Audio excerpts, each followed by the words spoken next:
Allez, salut tout le monde, salut la team, j'espère que tout va bien pour tout le monde.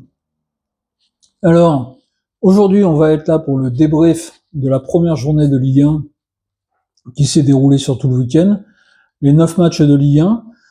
On va revenir déjà sur le live fait hier pour le match entre Nantes et le Paris Saint-Germain, donc merci à toutes les personnes présentes sur le live qui sont venues, merci à ceux qui ont fait des commentaires, c'est cool.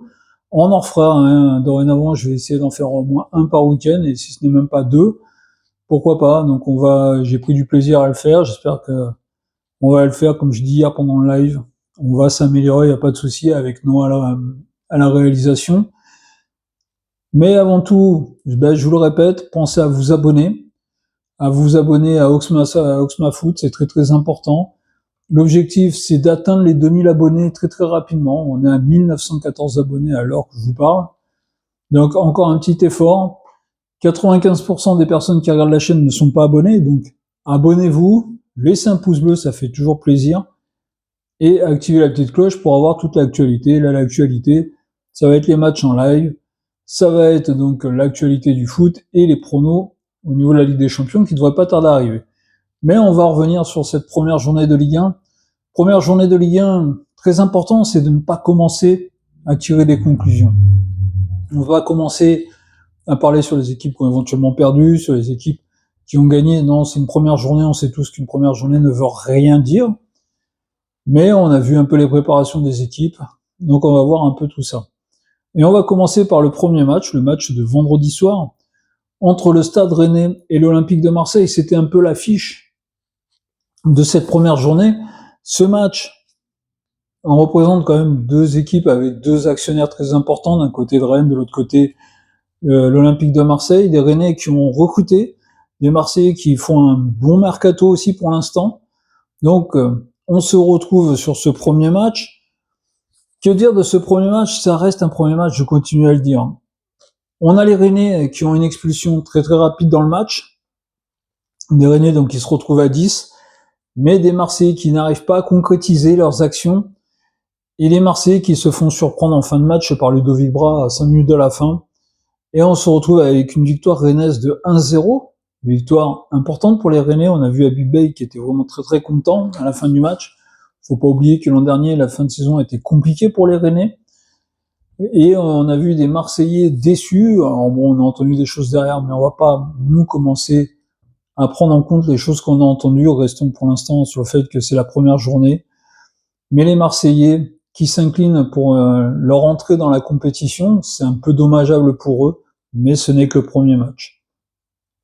Après, on arrive au samedi, le deuxième match, c'était le big match sur nos amis de Beansport, et c'était les Lensois, le Racing Club de Lens et son nouvel entraîneur Pierre Sage, qui reçoivent l'Olympique Lyonnais, l'ancien club de Pierre Sage.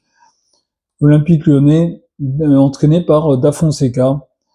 Et on se retrouve là aussi avec un Olympique Lyonnais qui a failli descendre en Ligue 2. On s'en souvient avec le gendarme de la DNCG qui les avait rétrogradés au départ. Ils ont apporté quelques garanties, mais ils ont vendu quelques joueurs importants dans l'effectif. Et hier soir, samedi soir, les Lyonnais ont créé la surprise. On a s'imposé à Lens. C'est même pas un match nul, ils s'imposent 1-0 contre des Lensois en reconstruction, et aussi ont perdu du monde. Et on a vu des Lyonnais aller chercher les 3 points à l'extérieur, et ça pour eux c'est pareil, c'est une très très bonne chose. Donc victoire des Lyonnais en terre lensoise, 1-0. Après, dans le match du samedi soir, c'est l'AS Monaco qui reçoit Le Havre. L'AS Monaco qui s'est bien renforcé avec deux recrues assez phares, Paul Pogba déjà pour commencer, même s'il ne joue pas actuellement, et Ansu Fati, le joueur espagnol en provenance de Barcelone. Les Monégasques recevaient Le Havre. Le Havre, on le sait, l'an dernier, ils ont vécu une saison compliquée, une fin de saison compliquée aussi. On sait que cette année, leur entraîneur a souvent parlé de problèmes financiers, donc on sait que les finances au Havre ce n'ont pas au beau fixe, ce qui fait qu'il n'y a pas eu un recrutement côté havrais très très important. Et les Monégasques, j'en fais mes favoris pour venir taquiner le PSG. J'en fais mes favoris, comme j'en fais l'Olympique de Marseille, et même pourquoi pas le Stade Rennais, mais je pense que Monaco est un petit cran au-dessus, vu le recrutement et tout ça. Et les Monégasques n'ont pas fait dans la dentelle. Victoire 3-1 contre le Havre. Monaco a tenu son rang sur ce premier match en s'imposant 3-1. Belle victoire des Monégasques à Louis II et victoire très très importante dans ce début de saison, comme on peut dire que les Havrais. C'est une défaite, je l'espère, qui n'est pas symbolique pour la saison, mais je le redis, on ne tire pas de conclusion à la fin de la première journée.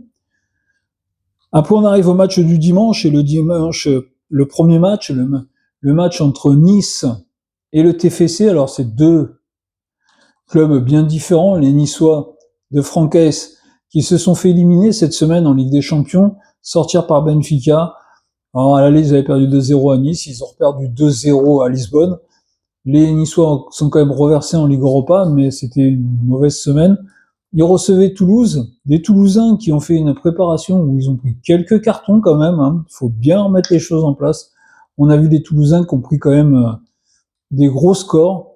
Et ben, les Niçois à domicile, pour leur premier match à domicile de la saison, se font surprendre par les Toulousains, par des Toulousains qui, pourtant on peut pas dire qu'ils avaient accumulé une grosse confiance dans cette préparation, des Toulousains comme le Havre et j'imagine comme d'autres clubs, on va parler du SCO d'Angers pareil, où financièrement on n'est pas non plus sur des gros budgets. Mais bon, les Toulousains sont allés s'imposer 1-0 à Nice, 3 points importants pour les Toulousains quand même, et pour Nice. Premier match à domicile, soldé par une défaite. Après, on va attaquer les matchs de 17h, et avant même 17h, hein, on a Brest qui reçoit Lille. Pareil, deux équipes qui ont eu quand même ces derniers temps des beaux parcours, des belles choses. Deux participants l'an dernier à la Ligue des Champions, deux équipes qui jouent sur la stabilité avec Bruno Genesio et Eric Roy. Ça sort le plus gros score de cette journée. Ça a étincelé un peu de partout, 3-3. Résultat final. Brestois et Lyonnais se quittent fâchés puisqu'on sait que le troisième but lillois, une réclamation des Brestois a été posée. Mais 3-3 entre Brest et Lille. Donc très très important. Ça a cartonné et l'éternel Olivier Giroud est venu marquer dans ce match. Les Lillois qui ont perdu quand même leur gardien Chevalier. Mais voilà, ils sont allés chercher un bon point à l'extérieur à Brest. On continue. Auxerre qui a fait un recrutement pareil, qui a recruté, un recrutement sympa. Les Auxerrois doivent faire valoir quand même cette place dans le milieu du tableau. Premier match, ils reçoivent le promu Lorient, et les Auxerrois s'imposent à domicile 1-0 contre Lorient, dans un bon petit match. Une victoire importante pour la suite aussi pour les Auxerrois, c'est clair. C'est imposé 1-0, ça fait toujours du bien. On enchaîne après avec le deuxième promu, le PFC, qui se déplaçait au SCO, donc à Angers.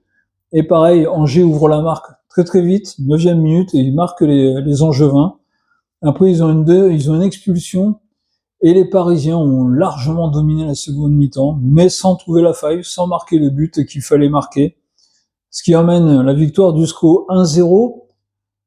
Voilà les Angevins qui prennent 3 points à domicile, c'est important. Les Parisiens qui s'inclinent à l'extérieur pour cette première journée. Allez, pour ces deux équipes, ce n'est que partie remise. Et le dernier promu, le barragiste Metz, recevait Strasbourg. Strasbourg qui s'est qualifié pour la Ligue Conférence l'an dernier grâce au jeu de la victoire du PFC en Coupe de France, des Strasbourgeois qui avaient bien fini la saison l'an dernier. Et ben, ils démarrent bien aussi cette saison en allant chercher une victoire à l'extérieur dans ce qu'on va appeler un petit derby entre l'Alsace et la Lorraine, entre les Lorrains Metz et les Alsaciens Strasbourg, dans un court déplacement pour les Strasbourgeois. Ils sont allés s'imposer 1-0 à Metz, une victoire aussi importante pour Strasbourg à l'extérieur, et une défaite pour Metz en ce début de saison à domicile. Et le dernier match, le match du dimanche soir entre le FC Nantes et le Paris Saint-Germain que j'ai commenté hier soir, donc, où des Parisiens ont fait tourner l'effectif par rapport au match à Tottenham et 11 qu'on suppose qu'on verra cette année dans les matchs importants. Une équipe qui a démarré donc avec beaucoup de joueurs remaniés. On a vu que la défense centrale n'y était pas, Nuno Mendes n'y était pas, le milieu de terrain il y avait Vitinha et Fabien Ruiz. Et en attaque, on retrouvait donc Bradley Barcola, le jeune Mbaye et Gonzalo Ramos en pointe. Les Parisiens, dans un match qu'ils ont dominé de la tête aux pieds, car les Nantais ne les ont pas mis sous pression non plus. Hein. Faut voir aussi que les Nantais ont mis un double bus même, autour de la surface. Les Parisiens n'ont pas été tant embêtés que ça. Et les Parisiens, sur une frappe à l'entrée des 20 mètres détournée, ont ouvert la marque par Vitinha. Victoire importante des Parisiens 1-0, importante pour ce début de saison, hein. Mais victoire 1-0 donc pour les Parisiens en déplacement à Nantes. Qu'est-ce qu'on peut constater sur cette première journée? Ben déjà, c'est les victoires à l'extérieur. On retrouve 4 victoires à l'extérieur.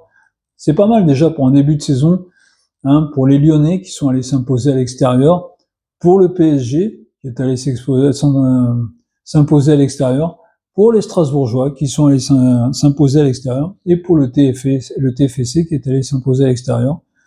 4 belles victoires à l'extérieur, c'est déjà pas mal ça pour un début de saison. 17 buts marqués. Ouais, ça a commencé tout doucement, mais beaucoup de 1-0. Hein. Il y en a eu 1, 2, 3, 4, 5, 6, 7 sur 9 matchs. Sur 9 matchs, 7-1-0. Il y a eu une victoire 3-1 et un match nul 3-3. Voilà, sinon c'est que des 1-0. Heureusement qu'il y a eu Lille et Brest pour marquer un peu de buts quand même dans ce match. On voit 2 cartons rouges, un pour les Rennais et un pour Angers. Et donc pour faire simple, hein, le classement, tous les vainqueurs. Donc les vainqueurs 3 points, avec Monaco qui a marqué 3 buts premier, les matchs nuls 1 point, et ceux qui ont perdu 0 point, et à la dernière position, à la différence de but, on retrouve le Havre. Voilà, on a fait le point sur cette première journée. Je vous rappelle bien, hein, n'hésitez pas à venir sur les lives, on va faire des lives plus souvent. Et moi, je vous dis à très très bientôt. À plus la team.